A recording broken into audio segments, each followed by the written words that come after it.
Buenas, soy Romina Alzugaray del Centro de Investigaciones Pesqueras y voy a presentarles la utilización de modelos bioeconómicos para orientar la gestión futura de las pesquerías multiespecíficas en la región suroriental de Cuba. Las pesquerías cubanas son una fuente importante de alimentos, de ingresos nacionales y extranjeros, así como de medios de vida. En la zona económica exclusiva de Cuba pescan alrededor de 4.300 embarcaciones, divididas en tres categorías fundamentales: la flota estatal, la flota privada y la pesca recreativa.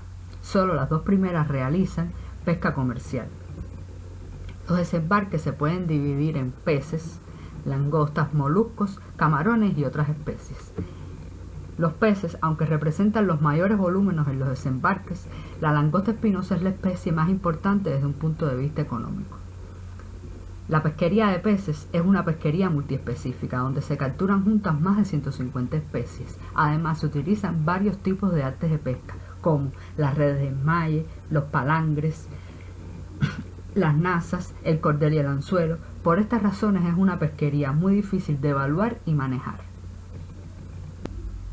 El archipiélago cubano está dividido en 4 grandes zonas de pesca.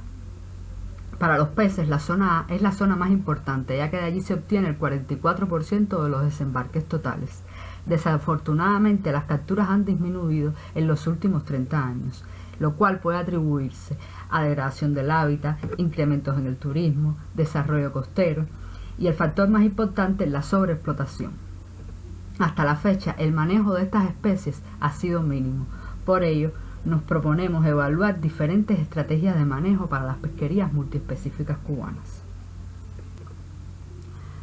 Desde hace algunos años, la ONG Environmental Defense Funds ha trabajado junto con el Centro de Investigaciones Pesqueras de Cuba y otras instituciones para aplicar el modelo Upside Model desarrollado por Costello y colaboradores en el 2016 a las pesquerías multiespecíficas cubanas.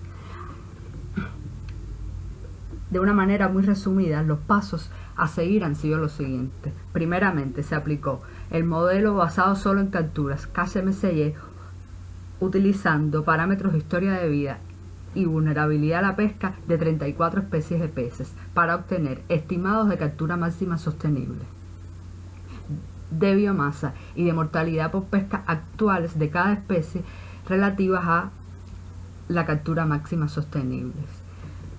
Con estos estimados se aplicó un modelo bioeconómico para obtener como resultados finales 3 salidas: biomasas, capturas y ganancias, teniendo en cuenta diferentes intervenciones de manejo basados en los estimados actuales de estatus de estas especies, incluyendo además salidas para 3 flotas diferentes: la flota estatal, la flota privada y la pesca ilegal. Primeramente vamos a ver las proyecciones a largo plazo de las 3 salidas principales: biomasa, captura y ganancia, donde podemos ver en el eje de las X el tiempo a proyectar, donde el año 0 es el año actual a partir del cual se partió la proyección, hasta 50 años. En el eje de las Y podemos ver la biomasa, mientras que las capturas se pueden ver en el tamaño del símbolo. Menor es el símbolo, menores son las capturas, y las ganancias en la coloración. Los colores rojos anaranjados muestran menos ganancias, y si tiende hacia el morado y el azul hay un incremento en las ganancias. Bajo 3 estrategias de manejo. La primera estrategia, BAU, es aquella donde las pescas estatal y privada pescan en todo el horizonte de tiempo con la mortalidad por pesca que lo hacen actualmente. La estrategia FMCY, donde la mortalidad por pesca se fija en todo el horizonte de tiempo igual a la mortalidad por pesca necesaria para obtener un rendimiento máximo sostenible. Y la estrategia FMY, donde la mortalidad por pesca se fija igual a la mortalidad por pesca para obtener un rendimiento máximo económico. Para todas las estrategias, si existía pesca ilegal, se consideró en acceso abierto.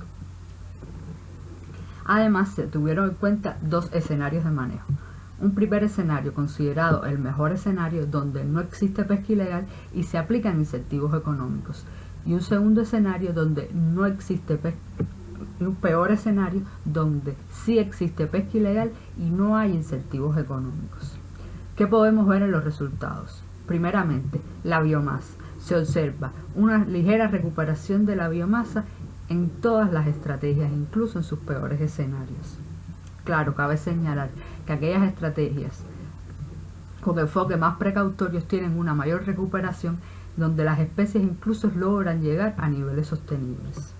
En cuanto a las capturas, para todas las estrategias y todos los escenarios disminuye a largo plazo, o la recuperación o el aumento que hay es muy poco, lo cual se compensa con las ganancias, que si aplicamos incentivos económicos en los mejores escenarios se observan cómo es posible incrementar las ganancias por encima del 50%.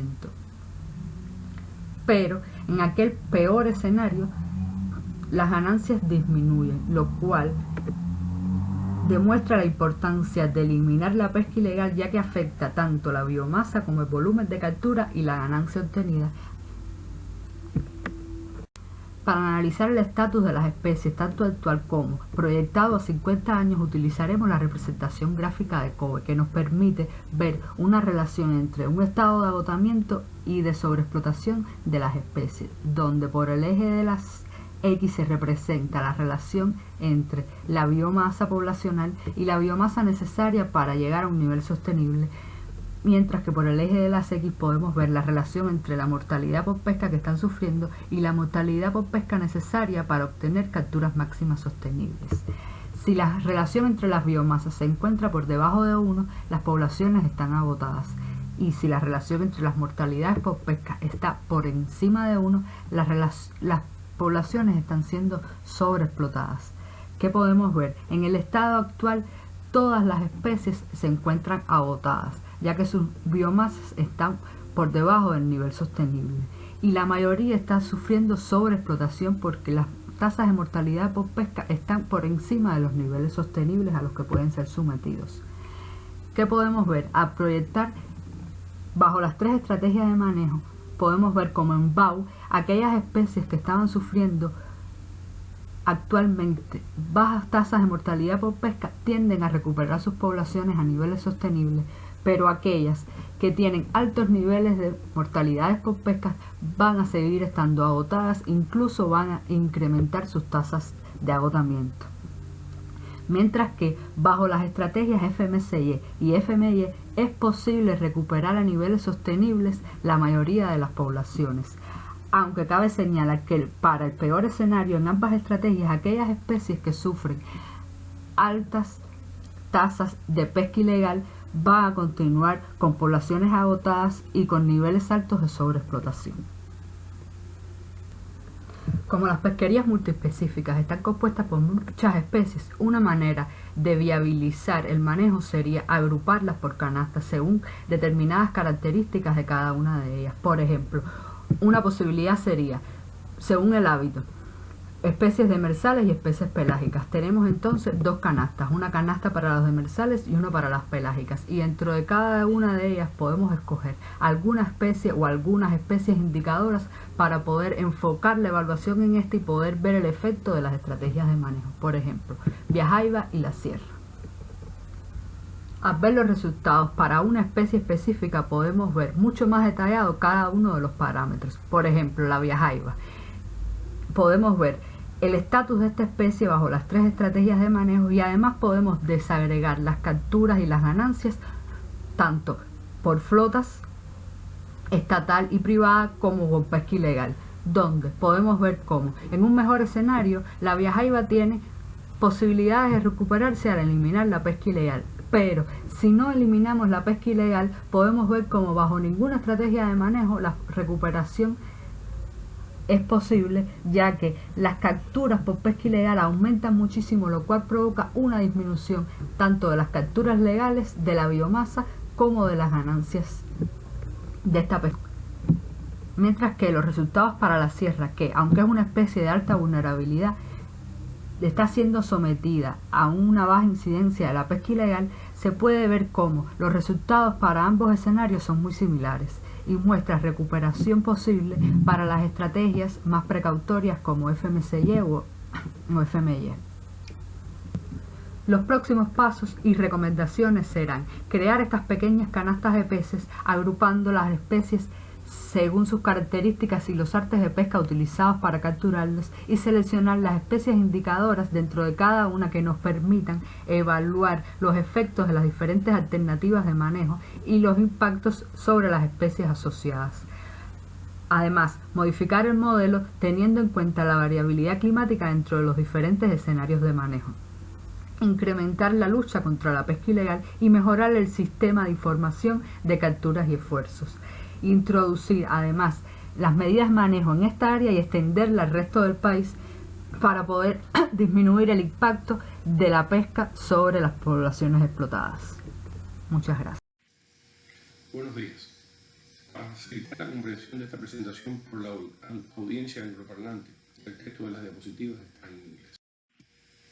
La mayoría de las pesquerías no evaluadas y pobremente manejadas se encuentran en las regiones tropicales. Muchas de estas pesquerías capturan numerosas especies. Esto provoca que la aplicación de métodos de evaluación y manejo pesqueros de aguas templadas basados en unas o pocas especies no son factibles. La regulación de la presión pesquera como un todo es la mejor alternativa en ambientes tropicales para optimizar los beneficios ecosistémicos y proporcionar sustentabilidad biológica, social y económica. Los métodos de evaluación que usan la densidad de biomasa de peces dentro y fuera de las áreas marinas protegidas son una opción para controlar las capturas y regular la mortalidad por pesca. La tasa de densidad de biomasa es un indicador listado de los stocks pesqueros donde la densidad de biomasa dentro de las áreas marinas protegidas es la mejor representación posible de las condiciones prístinas, comparada con la densidad de biomasa de la zona pesquera. En este estudio usamos el método de evaluación de tasa de densidad de biomasa de áreas marinas protegidas para estimar la densidad de biomasa de peces a lo largo de un gradiente de implementación de las regulaciones pesqueras y aportar información sobre los efectos de la pesca en los peces y su potencial de recuperación. Información de alto valor para el manejo pesquero. Jardines de la Reina se extiende al sureste de Cuba por más de 100 kilómetros y se encuentra entre 50 y 100 kilómetros de numerosos puertos pesqueros. Jardines de la Reina estuvo abierta a la pesca hasta 1996, cuando alrededor de 1000 kilómetros cuadrados fueron declarados como reserva marina, donde solo se permitía la pesca recreativa turística y la comercial del año. En 2010, todo Jardines de la Reina fue declarado como parque nacional, manteniéndose las mismas cantidades pesqueras, pero incrementándose el patrullaje coordinado entre la pesca, el turismo y la administración del parque nacional. Por más de 20 años se han realizado investigaciones científicas en 8 zonas seleccionadas a priori de acuerdo a niveles de protección y accidentes geográficos como los canales que las separan. Esta serie de datos tan amplia en el tiempo hacen que Jardines de la Reina un polígono natural de extraordinario valor para estudios como este. Esta investigación se colectaron datos de 24 arrecifes frontales y 13 especies focales de peces, principalmente de las familias de los meros, los pargos y los bureles. Aunque los métodos presentados en este trabajo son complejos, estos son solo necesarios para evaluar científicamente el método de tasas de densidad de biomasa. El uso de la densidad de biomasa en un gradiente de implementación de la regulación pesquera es bastante sencillo y por tanto apropiado para su implementación. Para establecer científicamente los niveles de implementación de las regulaciones pesqueras usamos 6 parámetros: protección legal, si se encuentra protegido o no; intensidad pesquera a partir del criterio de expertos, desde muy baja hasta alta; nivel de aplicación de la ley, conocido en inglés como enforcement; criterio de expertos, desde muy bajo hasta alto; el esfuerzo de pesca, expresado en días más por año; las horas de patrullaje, expresado en horas semanales; y la distancia del puerto más cercano, expresado en kilómetros. Observe que la protección legal, la intensidad pesquera y el nivel de aplicación de la ley han cambiado a lo largo del tiempo y entre las zonas, como se muestran por los diversos colores de la figura. Por ejemplo, en la zona 4, la intensidad pesquera ha cambiado desde alta en los 90 hasta muy baja después del 2010. El nivel de aplicación de la ley desde muy bajo en los años 90 hasta alto a partir de los años 2000. Y la protección desde no protegida en 1996 a protegida a partir de ese año. De forma general, el año 2010 marca los cambios más dramáticos de los parámetros para todas las zonas. También han cambiado a lo largo del tiempo las zonas, el esfuerzo de pesca y las horas de patrullaje, como se observa en las figuras. Por ejemplo, la zona 4 recibió cientos de horas de pesca en los años 90 y pocas horas de pesca en los años 2000. Y también desde pocas horas de patrullaje por semana en los años 90 hasta alrededor de 70 horas a partir del año 2010. Nuevamente, de manera general, el año 2010 marca un cambio más dramático de los parámetros para todas las zonas. En el caso de la distancia del puerto más cercana, la zona 1 es la más cercana, seguida por la zona 2, con la zona de la 3 a la 8 siendo las más alejadas. Con la información de los parámetros de implementación a lo largo de las zonas y los años, se realizó un análisis escalado multidimensional endométrico. Este análisis reveló varios agrupamientos. Entre los años 96 y 2000 se observan 5 grupos. El grupo 1, donde convergen las zonas 1 y 2, el grupo 2, donde solo se encuentra la zona 3, el grupo 3, donde solamente se ubica la zona 4, el grupo 4, donde se reúnen las zonas 5 y 6, y el grupo 5, donde quedan unidas las zonas 7 y 8. En los años 2010 y 2017 se observan también 5 grupos, algunos iguales, pero otros diferentes al periodo de 1996-2010. Los grupos 1, 2 y 3 enmarcan las zonas 1, 2 y 3 respectivamente. El grupo 4 reúne las zonas 4, 5 y 6 y el grupo 5 mantiene dentro de ellas las zonas 7 y 8. Basado en los grupos antes y después de 2010 y la evaluación de los parámetros relacionados con estos grupos, a las zonas en cada periodo se le asignaron 4 niveles de implementación: no implementación, implementación baja, implementación media e implementación alta, como se muestran los mapas correspondientes a cada periodo. Una vez establecidos los niveles de implementación en espacio y tiempo, los datos de densidad y biomasa fueron asociados a dichos niveles para evaluar la influencia del gradiente de implementación en los peces y calcular las tasas de densidad y biomasa entre esos niveles. La biomasa total promedio incrementó a lo largo del tiempo en todos los niveles de implementación. Las mayores biomasas se observan en el nivel de implementación alto. Los incrementos mayores se observan entre los años 2013 y 2017, presumiblemente un resultado de las regulaciones pesqueras a partir de la prohibición del chinchorreo y los tranques y el reforzamiento del patrullaje coordinado a partir de la aprobación del Parque Nacional. Aquí se muestran las tasas de biomasa entre pares de niveles de implementación para todas las especies total y una especie como ejemplo. En el caso de los organismos máximos, pez, perro o fish. Las tasas se calculan dividiendo un dato de densidad o biomasa de un nivel de implementación más bajo por un dato de un nivel de implementación más alto. Las líneas discontinuas muestran el valor 1 de la tasa para usarse como referencia. Como se espera que la biomasa a mayores niveles de implementación sea mayor que a niveles menores de implementación, el resultado esperado de la tasa es menor que 1. Ese es el caso de la mayor parte del tiempo en la mayoría de los casos que esta diapositiva, tanto para la densidad, para la tasa de biomasa total como para la del pez en particular. De esta misma manera se comportan 7 de las 12 especies y la tasa de densidad también sigue el mismo patrón.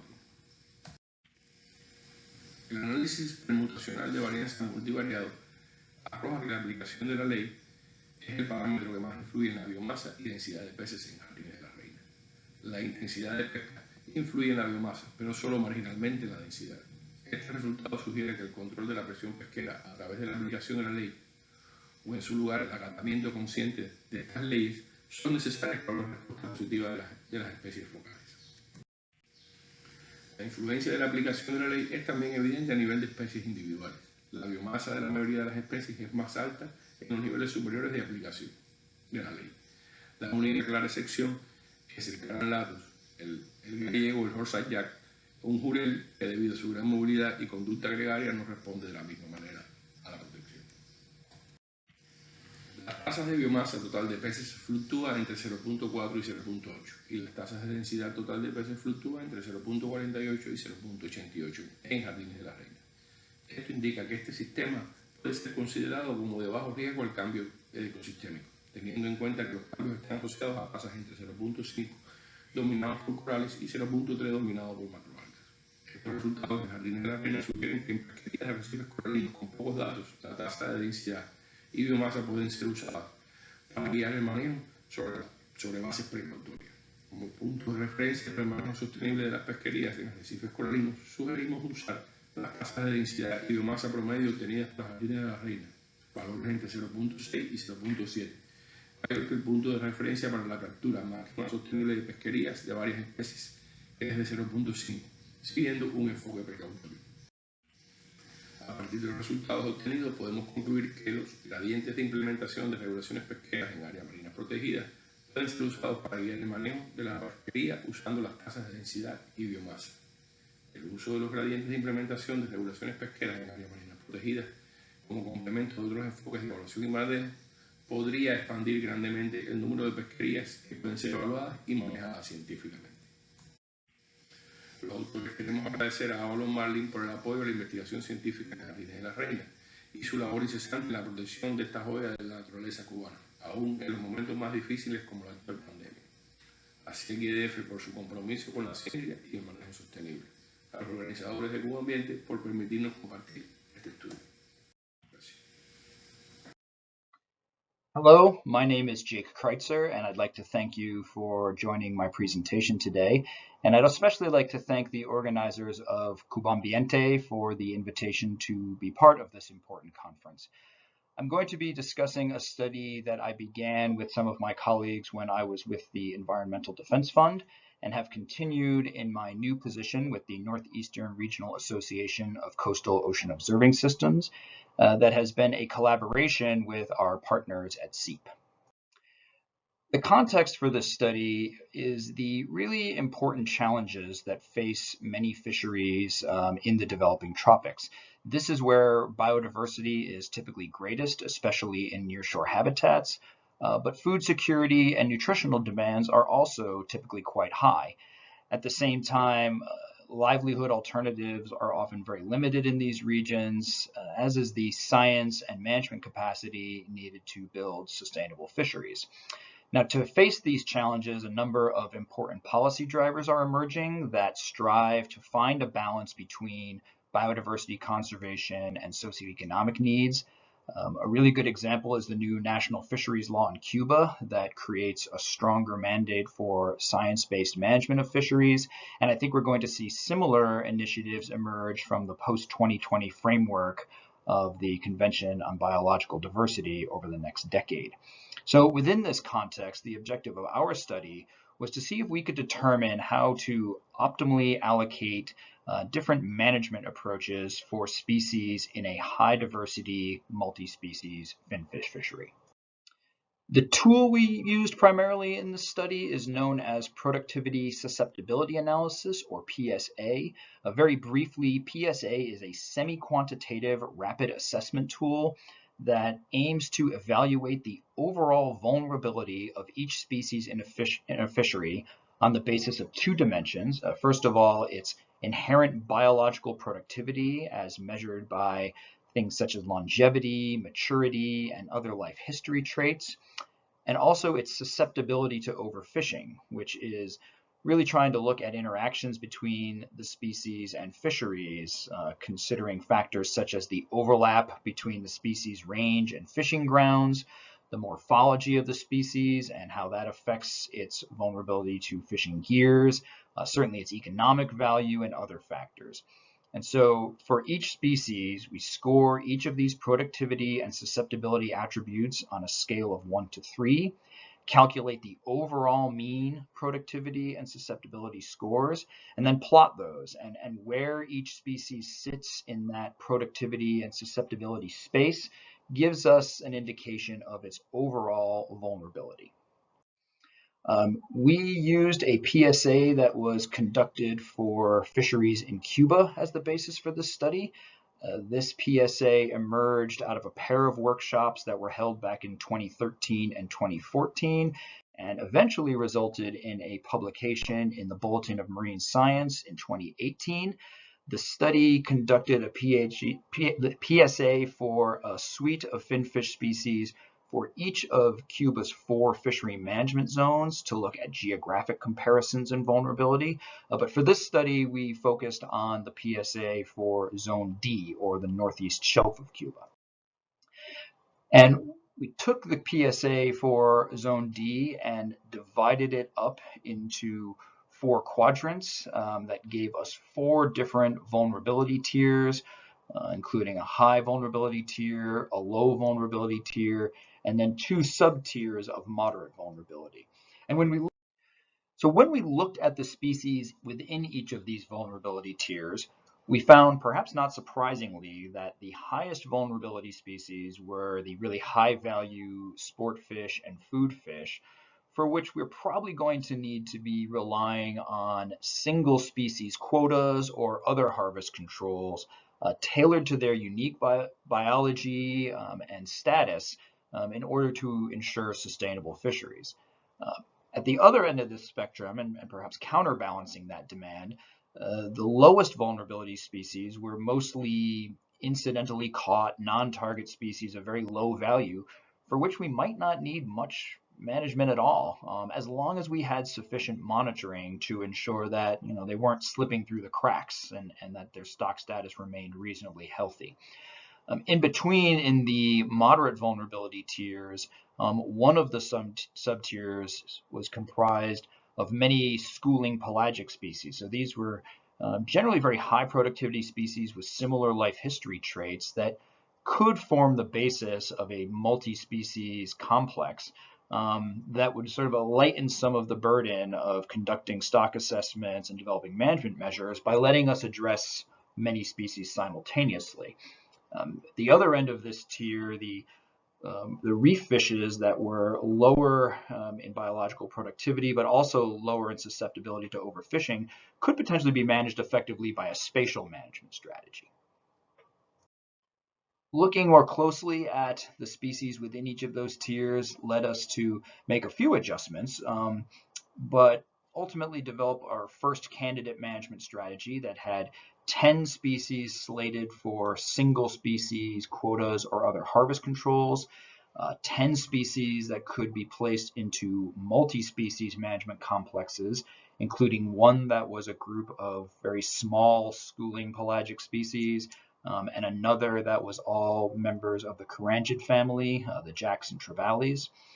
And then another 10 species that we felt could perhaps be managed well by spatial protection, and only 4 species that we thought we could perhaps not implement much in the way of management measures, but monitor them closely to make sure that their status remained healthy. Now, one thing about this candidate strategy was that it might be leaning a bit too much on single species management strategies for a newly developing multi-species finfish fishery management plan like those being developed in Cuba. So to think about how we could alleviate this burden, we looked at Cuba's very ambitious marine protected area policy that aims to have 25% of the insular shelf within MPAs. And so we asked whether this could be an opportunity to manage more species without having to rely so heavily on single species measures.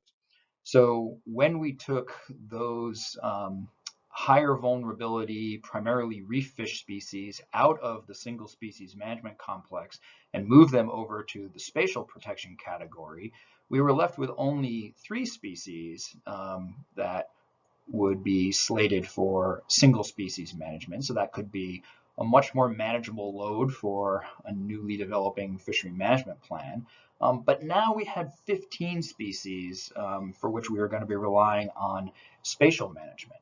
And that could represent the pendulum sort of shifting too far in the other direction and maybe asking too much of the spatial management strategy. So to figure out how we could alleviate that load, we looked at the composition of species there and identified a group of 6 kind of reef mesopredators. So these were mostly snappers and 1 grunt that we felt could perhaps form the basis for a new multi-species complex. 2 other snapper species we actually thought should perhaps move back to the single species management category by virtue of their very unique life history and ecological traits. So that led to the development of a 3rd candidate management strategy that lightened the spatial protection load down to 7 species, increased the single species management category to 5 species, and now had a total of 18 species slated for management in multi-species complexes, including this new reef mesopredators complex. So to summarize what we've done, first of all, we're trying to confront this problem of high diversity fisheries that are in data and capacity limiting settings, which presents real challenges for conservation and sustainable development. To do this, we used a PSA for Cuba to develop 3 candidate management strategies, each of which tries to achieve different objectives while involving different inherent trade-offs. Now, these are not necessarily alternatives. They actually could represent different stages in the evolution of a management program as resources and policies change. And we might also consider other analytical tools alongside PSA, such as climate vulnerability assessments and bioeconomic models to help inform some of these decisions. And that's my presentation for today. Thanks again for your attention, and my best wishes for a successful conference. Buenos días, muchas gracias por esta oportunidad de poder contarles acerca del trabajo que estamos realizando para poder aplicar un enfoque multiespecífico y ecosistémico en el manejo de las pesquerías de pequeña escala, en particular ejemplos que les vamos a dar de el archipiélago de Juan Fernández y de la región de los ríos. Esto nace hace muchos años atrás, en el año 2017, cuando EDF lanza el proyecto de la red de aprendizaje en Chile para pesquerías artesanales. Este proyecto se basa en que cuando tenemos desafíos como sociedad que son tan grandes y que obviamente no pueden ser solucionados por una persona, por una institución, sino que deben ser abordados por el conjunto de la sociedad, las redes de aprendizaje se preocupan de traer a distintos actores que trabajan en un sistema para poder trabajar juntos en estos grandes desafíos y al mismo tiempo construir capacidades en las necesidades que ese sistema requiere. Bueno, y este es el caso de la red de aprendizaje para pesquerías de pequeña escala en Chile, donde en 2017 hicimos un análisis en pesquerías de áreas de manejo y explotación de recursos bentónicos, de los planes de manejo en zonas de libre acceso, en los espacios costeros marinos de pueblos originarios y en los que nosotros llamamos los peces olvidados, que son aquellos peces importantes para las comunidades costeras, tanto por subsistencia como para su economía local, pero que al no tener grandes desembarques, hoy en día se encuentran sin medidas de manejo ni planes de manejo. Bueno, hicimos un análisis de los actores que trabajan en estas pesquerías, que pertenecen tanto al mundo de la pesca, a la academia, al gobierno, ONGs y consultoras, y los invitamos a ser parte de la red de aprendizaje para poder juntos compartir información, identificar los principales desafíos, construir capacidades en estos desafíos y buscar soluciones juntos. Es así que junto a cerca de 50 personas formamos la red de aprendizaje e identificamos juntos que el comanejo, la pesca ilegal, comercialización y cadenas de valor, comunicación y difusión, monitoreo y análisis de datos, impactos ambientales y estrategias de mitigación eran los desafíos y los temas que más le interesaban a los miembros de la red. Entonces, desde el año 2017 hemos realizado talleres en distintos lugares de Chile, donde hemos construido capacidades en estos temas, como por ejemplo el taller de Valdivia, donde enseñamos a los participantes de la red a construir planes de manejo, o en el caso del taller de Ancud, donde abordamos el comanejo, tuvimos la presencia del profesor Omar de Feo, y donde de distintas pesquerías a lo largo de Chile. Por otra parte, hicimos un taller en Viña del Mar, específicamente en Valparaíso, donde trabajamos mercados, cadena de valor y trazabilidad, y aprendimos mucho acerca de la comercialización de los productos del mar y los desafíos para poder que los mismos pescadores puedan comercializar sus productos sin intermediarios. Y en Iquique nos juntamos a aprender acerca de sustentabilidad y liderazgo en pesquerías artesanales. Fue en el taller de Iquique en que los miembros, después ya de varios años de trabajo en conjunto, decidieron empezar a trabajar en temas más específicos. Y por esto que el sexto taller, que fue el año pasado, cuando ya estábamos en pandemia, se trató de construir nodos de trabajo que los mismos participantes de la red propusieron, como los peces olvidados, los moluscos, las macroalgas, la transferencia tecnológica, mujeres en pesquerías artesanales, cadenas de valor, crustáceos e incubadora de líderes. Ahora, este año hemos estado trabajando en apoyar cada uno de estos nodos y también la red de aprendizaje ha estado apoyando a los pescadores en generar experiencias de aprendizaje en temas que les son muy importantes, como por ejemplo, ellos sueñan con que Chile tenga un Ministerio del Mar. Entonces la red de aprendizaje organizó un seminario internacional para poder discutir qué tipo de institucionalidad un país necesita, cómo se elige esa institucionalidad y qué sería lo mejor para Chile. Este seminario tuvo mucha audiencia a lo largo de Chile de muchas comunidades pesqueras, federaciones y sindicatos. Y bueno, la conclusión fue que el tipo de institucionalidad que un país debe tener depende de una buena gobernanza, en el fondo de lo que las personas que trabajan en el mar quieran y lo que también el gobierno quiera, y qué prioridad se le da al mar en el país. Aparte, durante estos años hemos ido conversando acerca de que es muy importante el manejo pesquero. Es fundamental contar con planes de manejo para las pesquerías y que los grandes desafíos parten porque tenemos muy pocos datos. En general, existen mucha información sobre las grandes pesquerías que tienen grandes desembarques, que en el caso de Chile, por ejemplo, es el jurel o la sardina, pero para las pesquerías de pequeña escala, en las cuales trabaja la red, hay muy pocos datos y podríamos decir que son pesquerías de data pobre. Por otra parte, el enfoque hacia el manejo pesquero ha sido constantemente monoespecífico, cuando sabemos que casi no hay pesquerías monoespecíficas. En general siempre se saca más de una especie cuando se está pescando. Y esto puede tener consecuencias, ya que no se puede pescar a la misma tasa a todas las especies porque tienen diferentes productividades y diferente susceptibilidad a la pesca. Por otra parte está el cambio climático, que sabemos que está impactando a las pesquerías y que probablemente vamos a ver cambios en los rangos y en la productividad de las especies que son importantes. Y es por esto que cada vez se hace más importante implementar el enfoque ecosistémico cuando queremos hacer manejo pesquero, porque no solamente tenemos que considerar a las especies y al ecosistema en su completo, sino que aparte tenemos que pensar en las personas que dependen de estas pesquerías y cómo mantener los ecosistemas y sustentables y trabajos, ¿no es cierto?, a lo largo del tiempo. Por otra parte, hay que pensar en metas para el manejo de corto, mediano y largo plazo, ya que un plan de manejo siempre va a requerir acciones que son inmediatas, como por ejemplo empezar a tomar datos de las especies que nos interesa manejar y finalmente llegar, ¿no es cierto?, en algún momento del plan de manejo a tener pesquerías sustentables en el tiempo.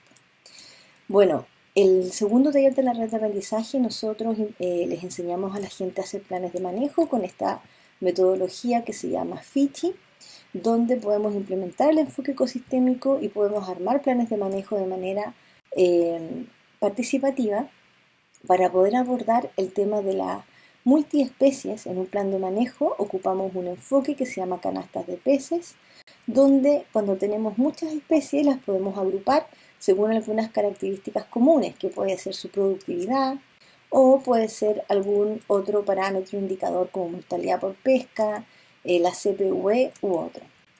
Bueno, en el caso del archipiélago de Juan Fernández, donde vive una comunidad de pescadores en 3 islas y que dependen de la pesquería de la langosta, ellos hace muchos años tienen un monitoreo de su pesquería y saben que dependen de 7 especies de peces para poder usarlas de carnada. Ellos son un ejemplo a nivel mundial, han creado áreas marinas protegidas y parques marinos alrededor de sus islas y ahora lo que están luchando es por generar un plan de manejo para las especies que son la carnada, pero otras que son fundamentales en el archipiélago.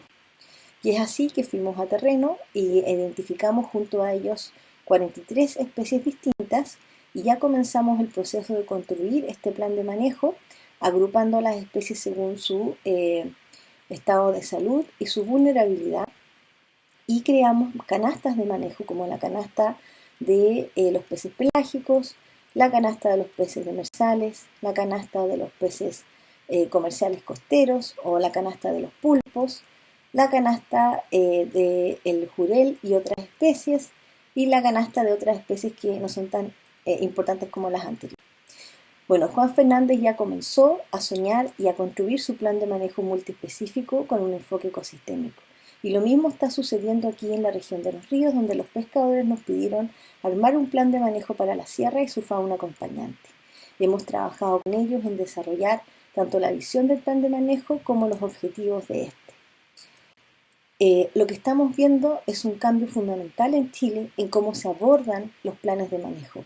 Primero, nacen de las comunidades, son los propios pescadores los que quieren manejar sus especies y por otra parte, estos pescadores son ambiciosos, quieren pesquerías sustentables, quieren implementar el enfoque ecosistémico y quieren evitar problemas con el cambio climático. Ellos son los verdaderos líderes de la pesca hoy en día. Muchas gracias. Hi and welcome. My name is Carlito Turner and I work for Environmental Defense Fund. I'm thrilled to present at Cuba Ambiente on behalf of a group of partner organizations that recently launched a project called the Small Scale Fisheries Resource and Collaboration Hub. The SSF Hub is a new platform that can be used to help share knowledge about small-scale fisheries management and community development, not only within coastal communities in Cuba and the Caribbean, but with people around the world. Millions of people around the world depend on small-scale fisheries for their health, livelihoods, and culture. And there's growing recognition of the importance of small-scale fisheries at the global level, such as through the adoption of the voluntary guidelines for securing sustainable small-scale fisheries in the context of food security and poverty eradication.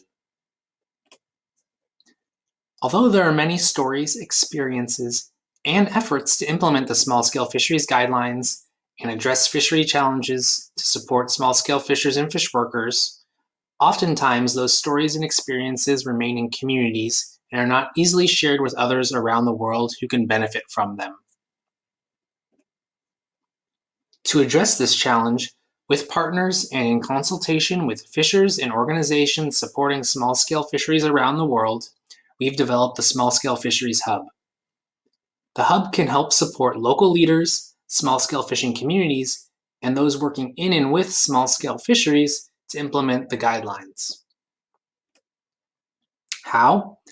Through sharing knowledge, tools, resources, and processes, by connecting Hub members in direct and meaningful ways and providing a platform to share stories and learnings, and by strengthening partnerships and collaboration with people and organizations working in small-scale fisheries. To help achieve these objectives, the Small Scale Fisheries Hub is web-based and multilingual. It's accessible on computers or mobile devices, and it was designed to work in low bandwidth settings and have content accessible for offline viewing. On the Hub, you can access free tools and resources to support the well-being of communities and the sustainable use of resources. You can find and use resources such as case studies, e-courses, videos, and guides. And all of these resources are focused on specific topics or challenges in small-scale fisheries. You can also use the community features to ask questions on the Hub and to hear experiences of other Hub members. Similarly, you can respond to questions from other SSF Hub members and share your knowledge or experiences.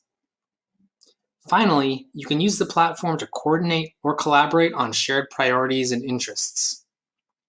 All of the features on the SSF Hub are designed to help you in meeting your goals in your community. Now let's take a look at the SSF Hub website to find out more. Welcome to the SSF Hub homepage. In the top navigation bar, you can change the language to view the site in 20 different languages, allowing people from around the world to access and use the site. You can also see a search bar where you can search the site for specific terms and find matching resources, discussions, and people across the entire website. As you scroll down the homepage, you can see broad categories that you can click on to begin searching for resources. If you know a specific topic that you're interested in, you can select from options using the Smart Search tool. Further down the homepage, you'll see a featured member and story. These sections rotate monthly, and we use the space to celebrate work happening around the world. Finally, you can view trending resources and discussions. This allows you to quickly see what other website visitors are looking and talking about on the SSF Hub. Next, let's head to the resource library. In the resource library, you can find capacity building resources, including online courses on topics relevant to small-scale fisheries, such as data-limited fisheries management. You can also find information on critical topics such as climate resilience, multi-species management, value chain opportunities, and a wide range of other topics related to small-scale fisheries. To help you find what you're looking for, you can use the blue tiles to browse by category. You can also scroll down to look at the latest resources added to the hub. But to narrow your search, head to the filters on the right-hand side of the screen. Here you can filter by resource type, for example, case study or video, and you can also filter by region or country. And finally, you can filter by language. It's important to note that we're constantly adding resources to the resource library, and we seek input and contributions from SSF Hub members.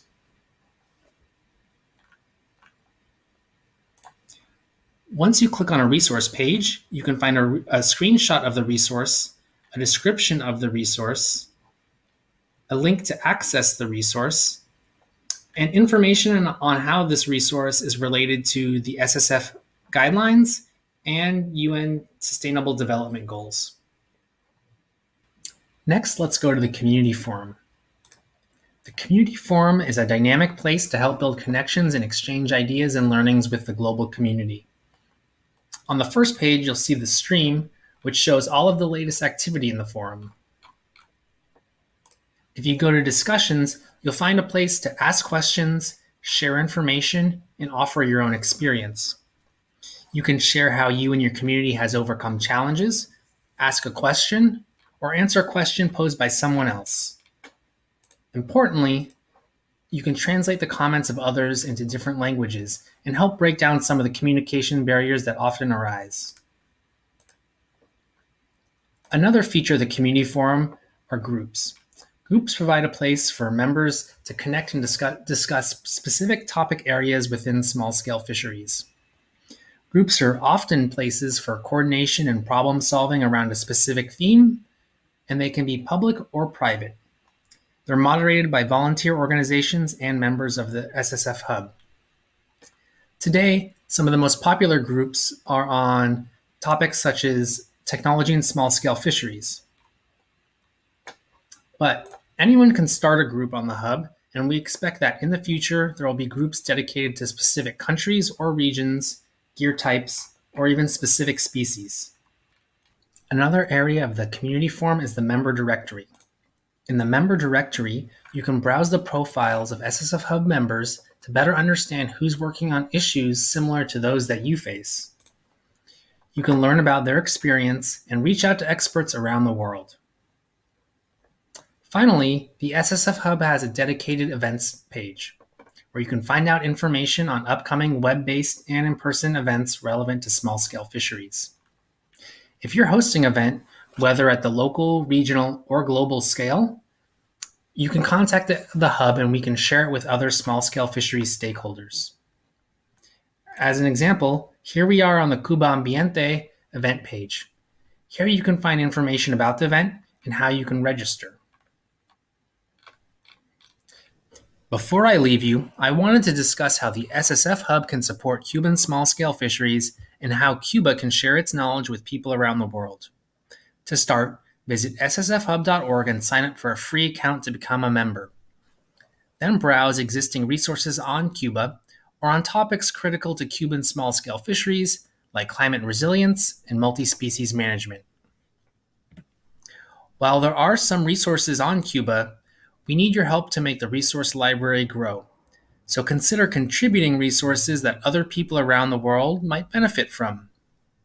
We also invite you to share your stories and experiences implementing sustainable fisheries. You can ask or answer questions on the discussion page, start or join a group, or suggest events. Cuba is a global leader in fisheries management and marine conservation. Share your stories and support knowledge sharing in small-scale fishing communities around the world.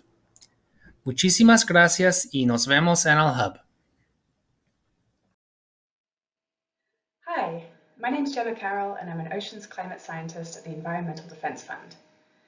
I want to start by saying thank you for inviting me to be part of Cuba Ambiente.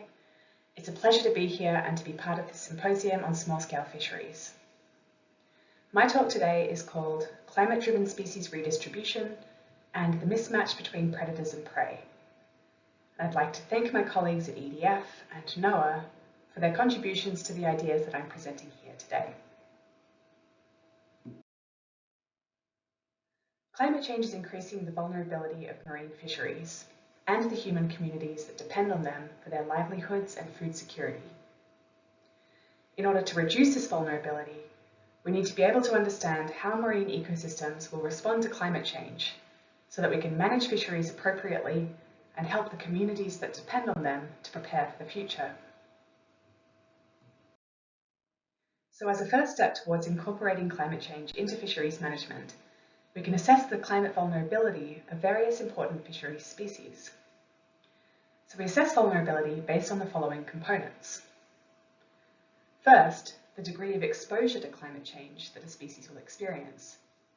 So this is a combination of the magnitude of climate change expected in a system and how much the species distribution overlaps with these expected changes. The second component of climate vulnerability is the biological sensitivity of the species, whether the specific attributes of this species, like its life history, its physiology, its mobility, and its prey specialism, make it more or less sensitive to climate change. So a species that has very high exposure to climate change and a very high biological sensitivity is likely to be very vulnerable to climate change. And it's important for us to know this so that we can change our management strategies now and to appropriately plan for the future by preparing to move away from harvesting species with high climate vulnerability scores. Because in species that are very vulnerable to climate change, we can expect to see population-level responses that will ultimately change their availability to ocean ecosystems and to the fisheries that depend on them. If the species does nothing as conditions get worse, its response to climate change is likely to be going extinct. However, some species might adapt to climate change. For example, their body size might change, or their physiology or behaviour might change in ways that allow them to cope with new climate conditions.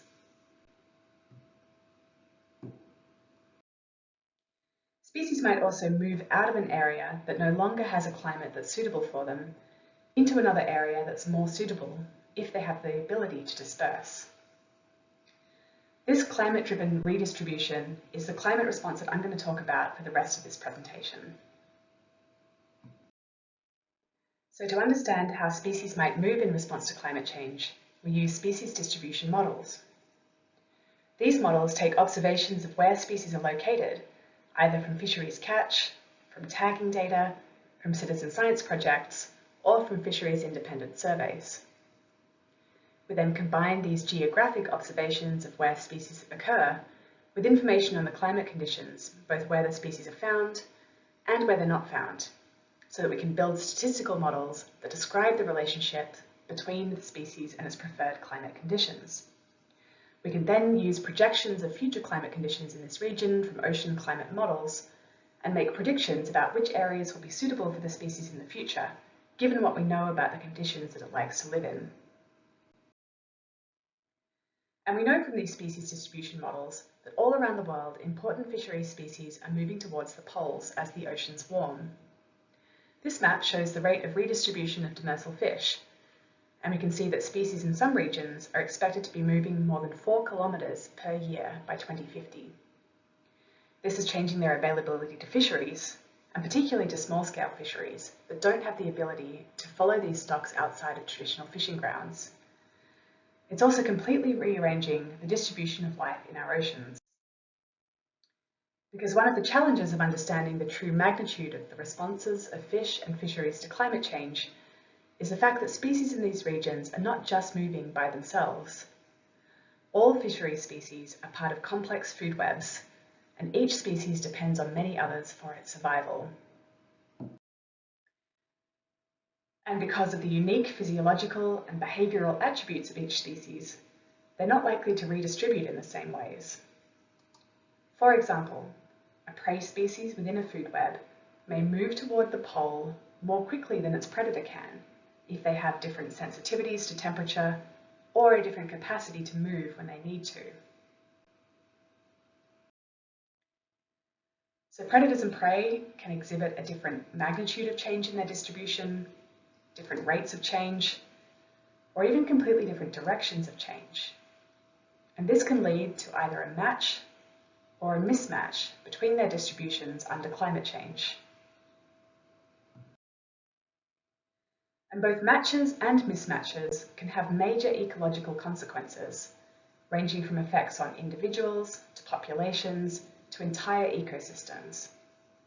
And understanding these consequences will be essential for us to be able to predict the real effects of climate-driven species redistribution, so that we can plan management strategies that enable us to secure fish populations and fisheries livelihoods for the future. So for example, in a small-scale fisheries context, we might have a predator species that moves poleward more quickly than its prey, and so overlaps more with the prey's range under climate change. This predator may present new fishing opportunities if the fishermen can target this new species. But it might also mean a decline in important prey species caught by fishermen as predation pressure on that prey increases, and potentially even a decline in other predators that rely on those prey species as well, as competition between predators for these shared resources increases.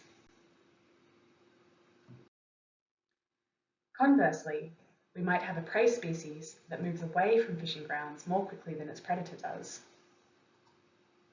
This will result in reduced fishing opportunities on the prey species and a decreased abundance of the predator if it can't find enough prey to eat, or changes to ecosystem structure as predators switch to other prey species.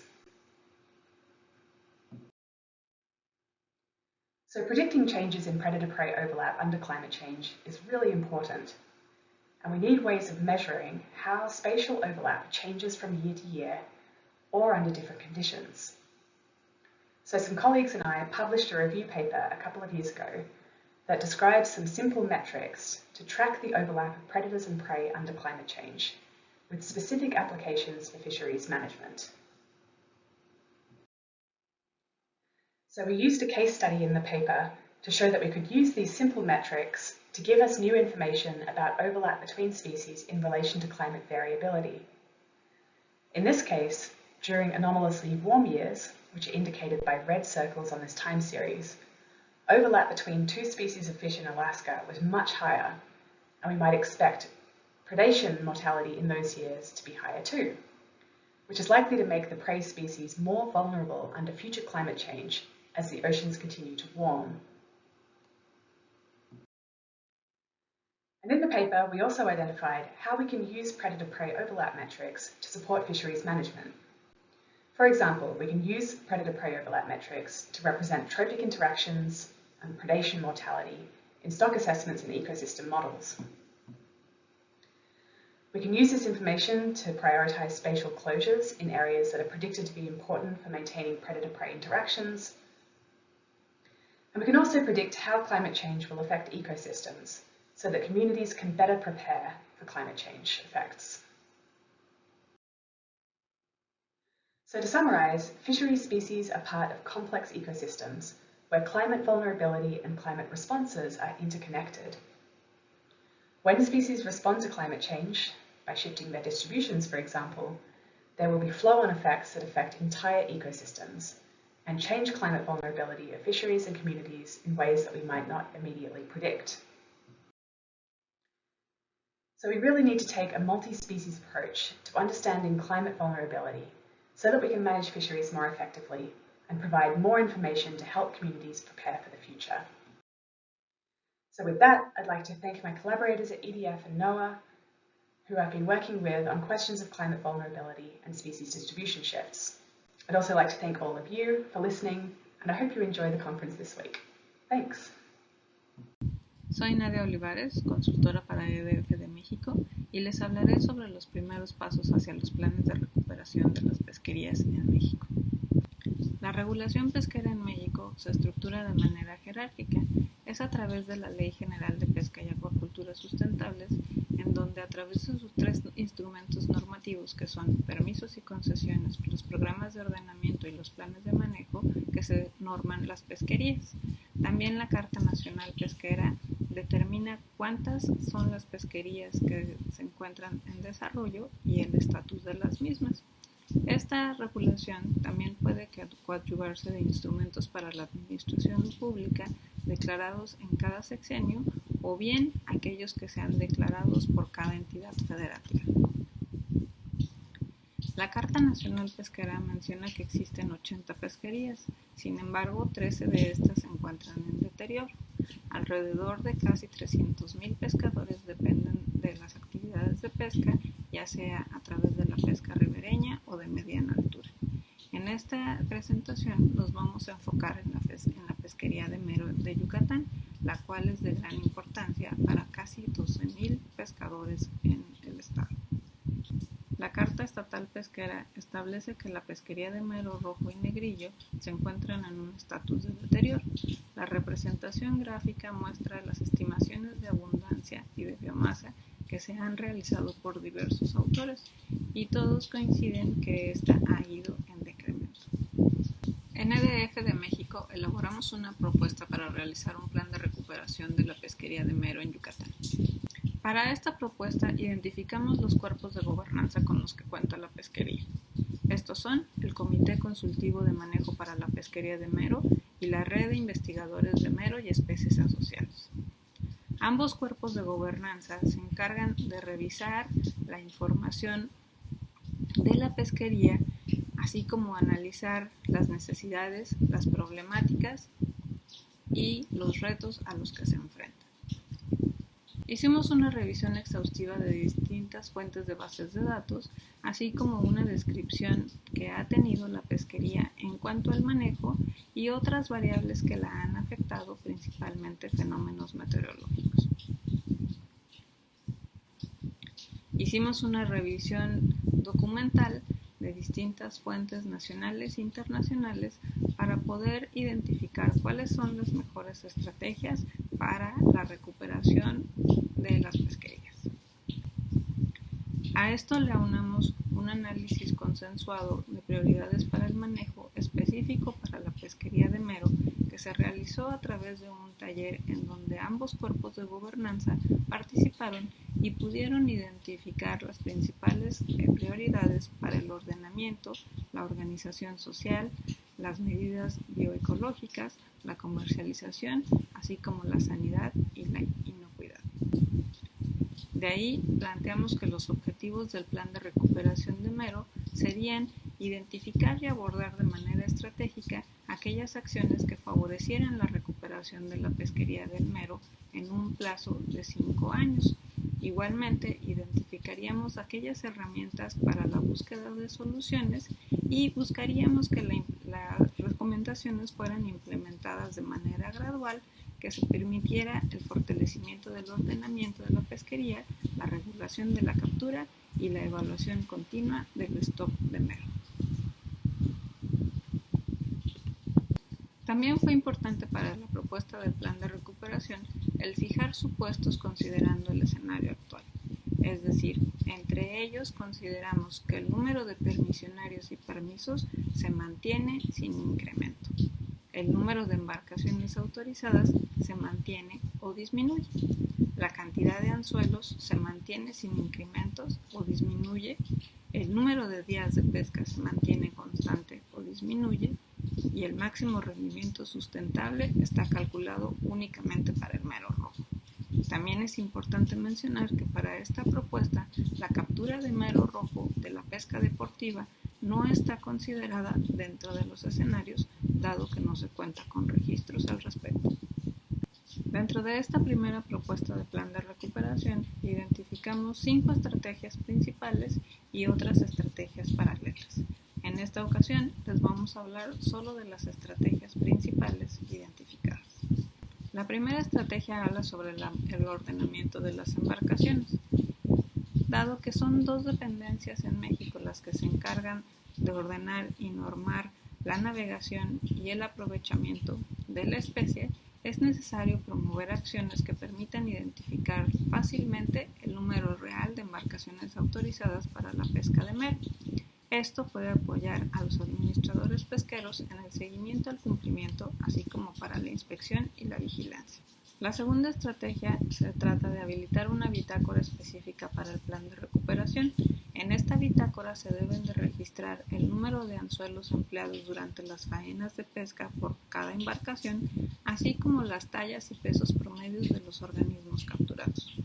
Con estos datos se podrá contar con un mejor cálculo de la captura por unidad de esfuerzo y por ende contar con mejores estimaciones sobre la abundancia y estructura de tallas del recurso y las especies asociadas, lo cual podrá dar elementos sobre la recuperación del stock pesquero.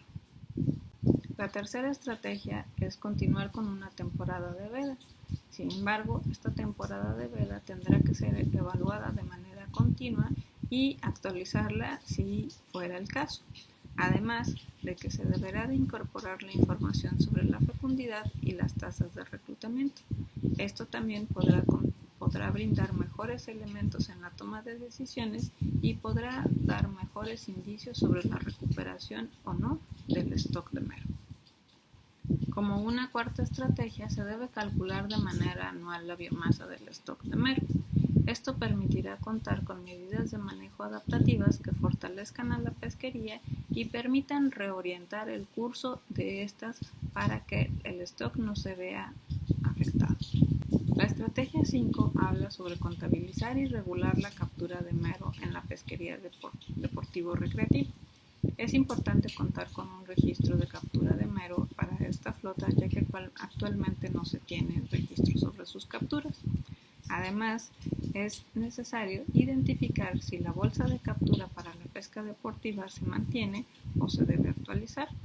Una vez que se comience con este registro, este deberá ser integrado a la estimación de la biomasa del stock. Para estas estrategias también apoyamos en la construcción de una red de aprendizaje. Esta red pretende brindar un foro abierto para que los cuerpos de gobernanza y el sector pesquero difundan información sobre el manejo y la ciencia que fortalezcan la recuperación de la pesquería. Este plan de recuperación aún se encuentra en desarrollo y una vez que se implemente deberá ser actualizado de manera constante en cuanto a sus tres dimensiones, las económicas, las humanas y sociales y las bioecológicas. Por su atención, muchas gracias. Hola, ¿qué tal? Soy Eva Coronado y les voy a presentar este trabajo que se titula Conexión entre los recursos, los usuarios y la cadena de suministro, una vía para lograr objetivos socioeconómicos. ¿Por qué es importante conocer la conexión entre los recursos, los usuarios y la cadena de suministro? Bueno, porque esto nos va a permitir contestar y responder preguntas sobre el qué, el cómo y el quién, sobre los usuarios, los recursos, la distribución, mercados y consumidores finales. Toda esta información nos va a permitir una línea base de datos biológicos, sociales y económicos que a su vez nos van a dar pauta para establecer estrategias de manejo sostenibles y una gobernanza efectiva. Además, toda esta información es una pauta y es una línea de entrada para entender y analizar una cadena de valor de un sistema de producción pesquero. Pero, ¿cómo analizamos una cadena de valor pesqueros? Bueno, sabemos que los sistemas enfocados en recursos pesqueros son altamente complejos y dinámicos y existen muchas metodologías o trabajos que han evaluado cadenas de valor, pero en lo particular yo les voy a presentar la cadena de valor sostenible, un concepto publicado por FAO en 2014, donde se promueve el uso y la necesidad de incorporar elementos de índole social, económica y medioambiental para evaluar cadenas de valor desde una visión integral.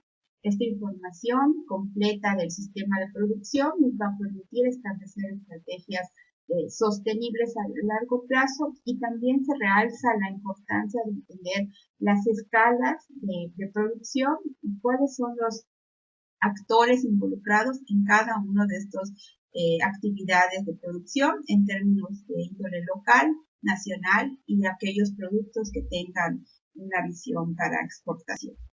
Uno de los puntos básicos de la cadena de valor sostenible se refiere al mapeo de la cadena de valor en términos de cadenas de valor descriptivas y normativas. Como su nombre lo indica, las cadenas de valor descriptivas nos permiten un mapeo de la estructura de la producción y entender quiénes son los actores involucrados, y las cadenas de valor normativa nos permiten establecer quiénes son las instituciones y los responsables del manejo y de las estrategias de vigilancia en cada uno de los eslabones de la producción. Es importante conocer aspectos de precaptura y captura relacionados con los recursos, los usuarios y los proveedores de insumos, actividades de postcaptura, procesamiento, empaque y productos terminados, y por supuesto distribución y venta a todas las escalas, en términos locales, nacionales, exportación, y entender y conocer quiénes son los consumidores y aquellos grupos que tienen acceso final a los productos ya listos para consumo. Las cadenas de valor o el análisis de cadena de valor de productos pesqueros tienen que ser flexibles y adaptados a los entornos socioeconómicos específicos de cada uno de los recursos que pretendamos evaluar. Aquí les presento 7 puntos básicos que se requieren para comenzar un mapeo de la estructura de cadena de valor. Primero son los puntos de entrada, conocer a los productores primarios o grupos de hombres y mujeres y niños, la colecta de datos tanto de campo como de recolecta de datos oficiales previamente recopilados en términos de producción, procesamiento, transporte, consumo. También definir las escalas es básico en términos espaciales y temporales, los segmentos de la producción, nuevamente precaptura, captura y postcaptura, eficiencia de la producción en términos de la cadena de suministro, los transportes y la trazabilidad que puede tener el producto, la gobernanza, influencia y los roles de los actores que participan en los procesos de extracción y comercialización, y finalmente entender la regulación oficial y las dependencias que participan y que promueven las estrategias de manejo y su publicación. Basados en esta metodología y en estas líneas de acción que les presenté, nosotros la seguimos para desarrollar un mapeo de la producción de la pesquería de pulpo mexicano, que es el caso de estudio que les presento a continuación. ¿Y por qué elegimos la pesquería de pulpo? Porque esta ocupa el 4º lugar en valor de la producción. La península de Yucatán aporta el 98% de la producción nacional y consideramos que es uno de los productos más importantes para la región. Además, México es el tercer productor de pulpo a nivel mundial y entonces este recurso es de suma importancia para la economía en el país en términos de aportes por concepto de pesquería. Empezamos a desglosar la información en términos biológicos y socioeconómicos. Esta pesquería está sostenida en 2 especies, que es Octopus maya y Octopus vulgaris. En términos socioeconómicos participan más de 15,000 pescadores. Esto se refiere a que emplea directamente un número importante de pescadores e igual número de familias que dependen de esta actividad. En términos de embarcaciones, cerca de 5,000 embarcaciones participan en la captura de este recurso y el 90% de ellas son consideradas de pequeña escala o artesanales, menores a 10 metros de eslora. Además, en términos de licencias, se han otorgado oficialmente cerca de 1,200 licencias y nuevamente el 90% es para pesca artesanal. Cabe resaltar que este recurso se captura con un arte de pesca endémico, que es amigable con el medio ambiente y que no daña a los ecosistemas. Esto es pequeñas embarcaciones de madera con unos varas de bambú donde se coloca la carnada, que son por lo general cangrejos. En cuanto al valor y volumen de producción, se resalta que en la última década se ha producido entre 25 y 30,000 toneladas de pulpo, especialmente ha ido incrementando en los últimos años. De este volumen total, el 70% aproximadamente es capturado por la flota de pequeña escala o artesanal, y el porcentaje restante es capturado por la flota semi-industrial. Aquí resaltar la importancia de la pesquería de pequeña escala en términos de productos de alto valor, y en esta pesquería en especial pues la captura es sostenida por este sector de la pesca. En cuanto a las comunidades, pues son 16 comunidades que dependen de la captura de pulpo en la península de Yucatán, y aquí se resalta la comunidad de Progreso, que es donde desembarca la flota semi-industrial. Las 15 comunidades restantes pues operan exclusivamente flota aérea. En cuanto a la distribución, identificamos que entre el 30 y 40% de la producción en promedio en la última década ha sido exportado a la Unión Europea, un 10% a Asia y Estados Unidos, y el porcentaje restante, que es como entre el 50 y el 60%, es para consumo nacional, especialmente para la península de Yucatán, en la región de Quintana Roo, que es el sitio, un polo turístico muy importante, y hacia mercados nacionales de la Ciudad de México, Monterrey y Guadalajara. También identificamos que el pulpo se distribuye principalmente entero, fresco y congelado, y existen pocas actividades de post-proceso fuera de los que les acabo de mencionar. En cuanto a los usuarios y conexiones, pues encontramos que es una estructura de cadena de valor sumamente compleja, donde participa el mayor número de usuarios, un gran número se concentra en las comunidades, en grupos pesqueros y recolectores.